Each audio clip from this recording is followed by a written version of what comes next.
There are two kinds of mayors in the United States, strong mayors and weak mayors. The difference isn't about their personality or how much they can bench press. It's about how much power they have over city government. Chattanooga has a strong mayor. He appoints department heads and oversees the city's daily operations. I'm not a strong mayor. We have a city manager form of government. So I'm actually kind of a part-time pseudo-volunteer. Red Bank does things differently than Chattanooga. The city commission chooses one of its own members to serve as mayor. Current mayor, Holly Berry, has a 2-year term, and she doesn't have any more authority than the other members of the commission. But as mayor, she gets to run commission meetings, and her signature goes on ordinances and resolutions. I think most elected officials are pleased to be elected, whatever title they hold, and I think they enjoy the perks sometimes that come with being mayor, even if they have to give it up after a year. Unlike Chattanooga's mayor, Red Bank's mayor isn't running the city day to day. She doesn't have direct authority over the police department, garbage collection, and road maintenance like her counterpart in Chattanooga. That's the city manager's job.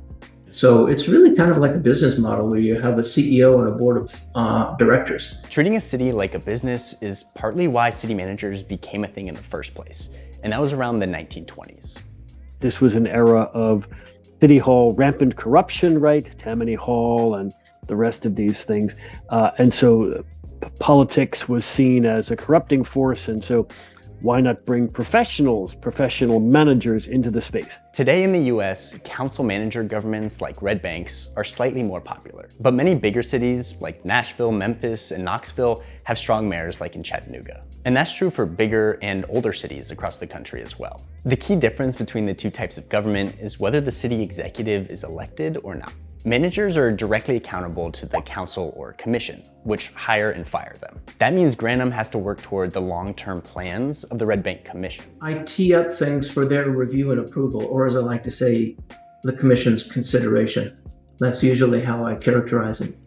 So I'm teeing up the decisions, but they're making them. Meanwhile, strong mayors run for office with a policy platform, and they bring those goals into the job.